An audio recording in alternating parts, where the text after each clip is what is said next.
शिव महापुराण में शिवरात्रि के संदर्भ में कुछ बातें हैं, वो तुम्हें समझनी चाहिए। पहला, शिवरात्रि पर क्या चढ़ाएं और क्या नहीं चढ़ाएं, शिवरात्रि का पूजन कैसे करें, शिवरात्रि के पूजन से लाभ क्या होता है, ये सारा का सारा शिव महापुराण में लिखा है। कहते एक समय एक बार एक बहेलिया मृगी करने के लिए, मृगया करने के लिए जंगल में गया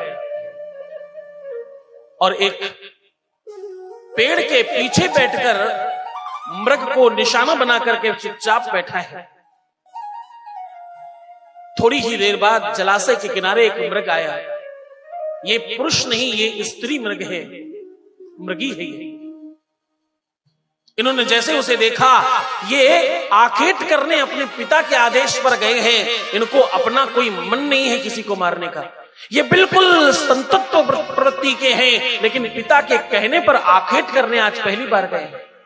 तो जैसे ही इन्होंने मृग को देखा, उसकी तरफ आगे बढ़े और बोले, सावधान, मैं तुम्हारा शिकार करने आया हूं, तुम्हें इसी जगह खड़े रहना है। पहले मृग भी बात करते थे, पहले पशु पक्षी बात करते थे, पहले पेड़ पौधे बात करते थे, पहले हवाएं और फिजाएं बात करती थी। श्रीमद् भागवत महापुराण में आपने सुना होगा, जब वेदव्यास जी अपने पुत्र के पीछे जा रहे थे तो पेड़ों ने बात किया है वेदव्यास से। वृक्षा आरोह बोलते हैं, वृक्षों ने मिलकर के वेदव्यास से बात किया। तो मृग बात कर रहा है। अब आप कहोगे पहले बात करते थे, अब क्यों नहीं बात करते? क्योंकि परमात्मा ने वो शक्ति इन लोगों से इसलिए छीन ली कि इंसान में ही सब कुछ समाहित हो गया। इंसान के पास ही सारे पशुओं की, पक्षियों की, सबकी आयु और सबकी शक्ति, सबका ज्ञान भगवान ने इंसान को दे दिया, पशु पक्षियों को निम्न कर दिया, शून्य कर दिया। और मैं सत्य कहूं, पहले तो मृग बोलते थे, आजकल तो लोग अपने पिताजी से बात नहीं करते, अपनी माताजी से बात नहीं करते, अपने भाई बंधुओं से बात नहीं करते। कौन दूर जाए, पति पत्नी आपस में बात नहीं करते, एक ही घर में रह के अलग अलग कमरों में विश्राम करते हैं। ये कलयुग ही तो है।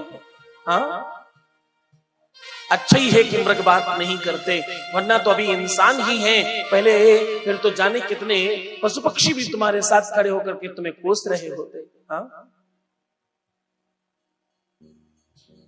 तो मृग को जैसे ही इन्होंने सावधान कहा, गौर से सुनिएगा, तुम्हारे मतलब की बात है, इसमें उपाय और समाधान की बात है, इसलिए बहुत गौर से सुनिएगा। जैसे ही इन्होंने मृग को सावधान कहा, मृग ने कहा, राजन मुझे छोड़ दें, मुझे ना मारें, और अगर आप मारना चाहते हैं तो मुझे थोड़ा सा समय दें, मैं अपने बच्चों को अपने बहन के सुपुर्द करके फिर आपके पास वापस आ जाऊंगा।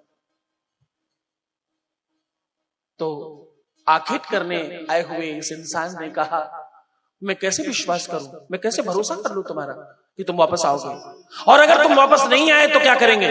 बोले, मैं वापस आऊंगी, और अगर मैं ऐसा न करूं तो जो पाप प्रदोष में, एकादशी में, सोमवार के व्रत में अन्न खाने पर लगता है, वो पाप मुझे लग जाए।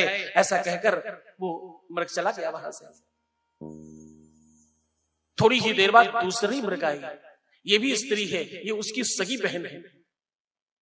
इसको भी उन्होंने सावधान कहा, और इसने भी वही बात कही, राजन मुझे थोड़ा सा समय दे, मैं अपने बच्चों को अपने बहन के या अपने पति के सुपुर्द करके फिर आपके चरणों में आ जाऊंगी। उन्होंने कहा कि मैं कैसे भरोसा करूं, कैसे यकीन करूं कि तुम वापस आ जाओगे? मृग ने कहा, मुझ पर भरोसा रखो, इंसान पलट सकता है, हम नहीं पलट सकते, आप हम पर भरोसा करें। जो एक स्त्री को पर पुरुषगामी होने का पाप लगता है, जो उल्टा होने का पाप लगता है, वो पाप मुझे लगे अगर मैं वापस ना आऊं तो। राजन, एक स्त्री जब अपने पुरुष को धोखा दे रही होती है, पर पुरुषगामी हो जाती है, दूसरों की तरफ आकर्षित हो रही होती है, तो उस कुल का किसी भी तरह से उन्नति नहीं हो पाती, उस कुल के पूर्वज मोक्ष नहीं प्राप्त कर पाते, उस कुल के पितर हमेशा अधोगति में पड़े रहते। मुझे वो दंड मिले। वो मृग गई, इतने में एक पुरुष मृग आया। उस पुरुष मृग को भी इन्होंने सावधान किया। उसने कहा, राजन मुझे भी थोड़ा समय दे, मैं अपने बच्चों को अपनी पत्नी को देकर आऊंगा, फिर आपके साथ आकर के जो तुम कहोगे, जैसे तुम कहोगे वैसा मैं करूंगा, और आप मुझे मेरा शिकार कर लीजिएगा। बोले, मैं कैसे भरोसा करूं तुम पर?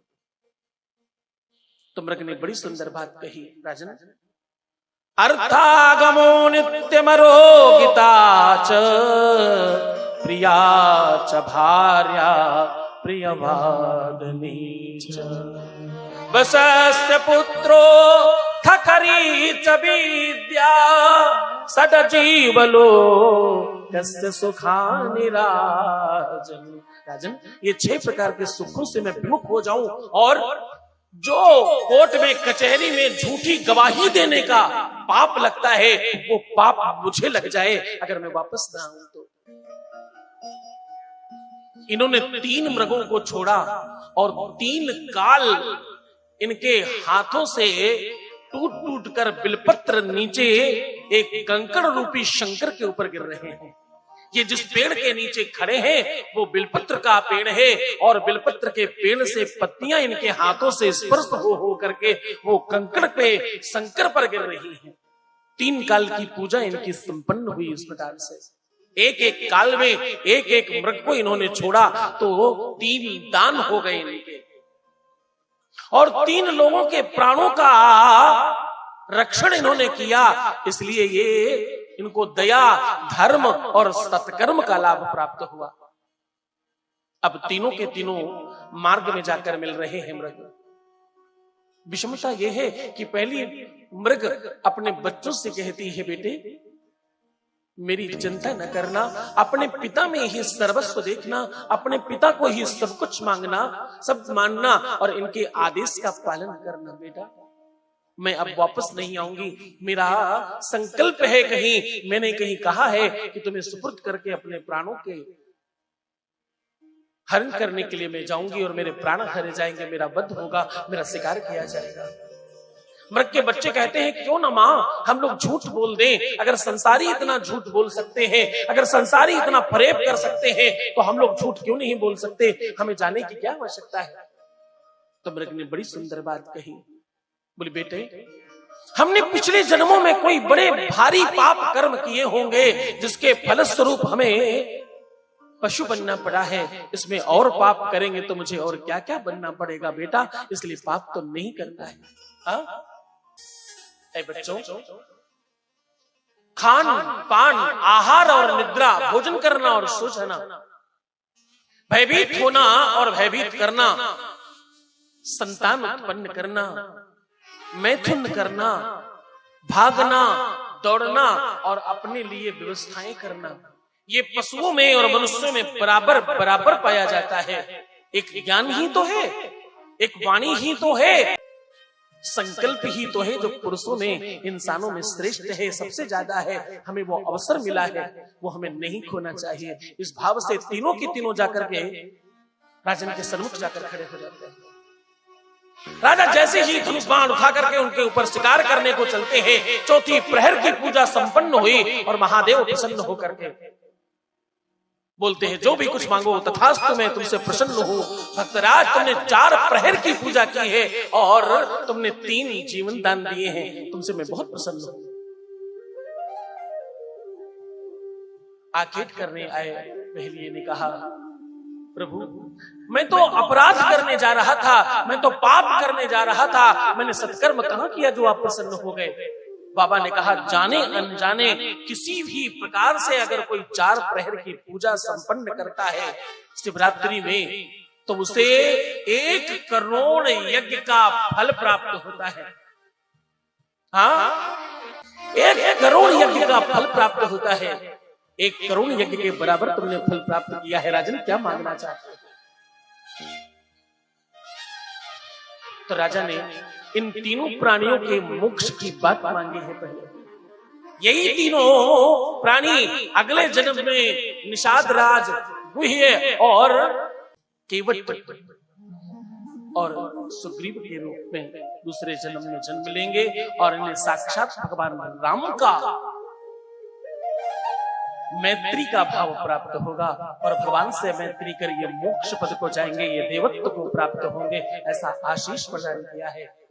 और राजन जाओ, मैं तुम्हें भी आशीष देता हूं कि तुम दिग्पाल बनोगे, क्योंकि तुमने 4 प्रहर की पूजा की है, तुम्हें विश्व में सर्वश्रेष्ठ पद प्राप्त हो, ऐसा आशीष देते हैं महादेव। बोले शंकर भगवान की।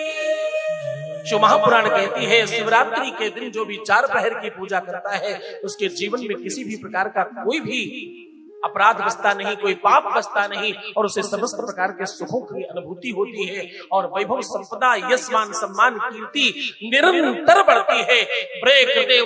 नित्यम शिव प्रसादम सर्वधनम प्रधानम, ऐसा कहा जाता है। शिव की कृपा सबसे बड़ा प्रसाद है और सबसे बड़ा भाव है, इससे बड़ा और कुछ नहीं है दुनिया में।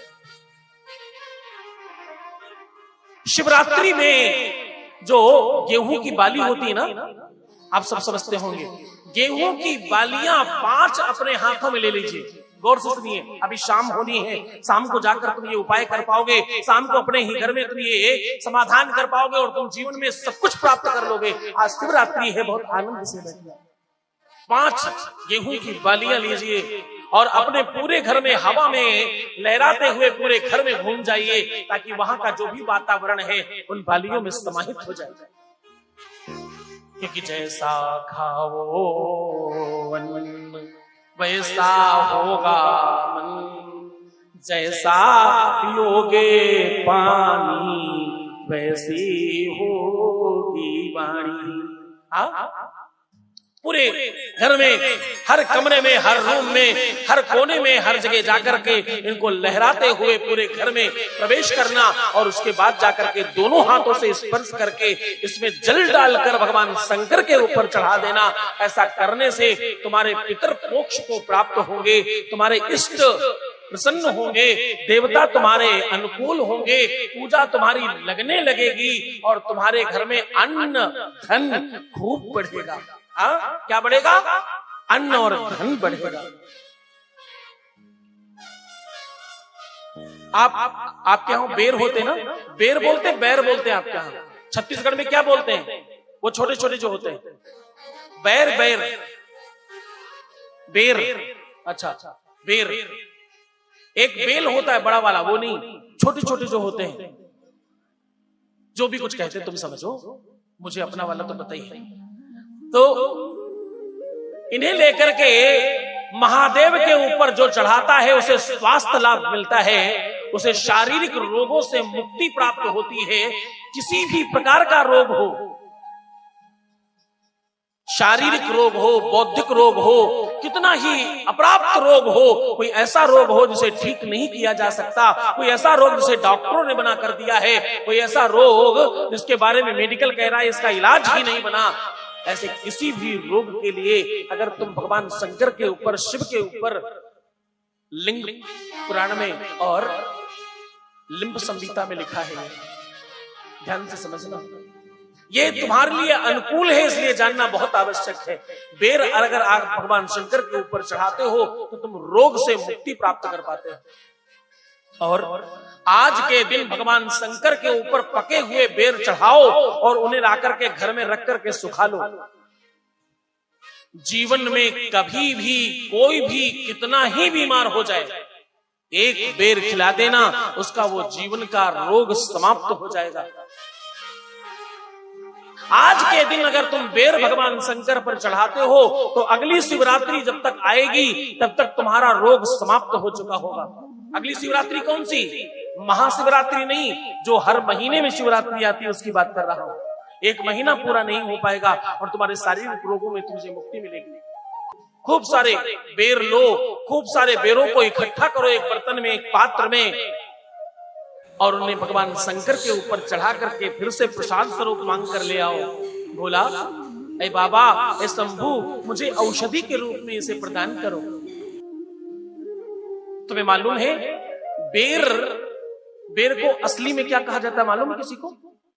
ये संजीवनी बूटी है। क्या है ये? बेर क्या है? बेर संजीवनी बूटी है।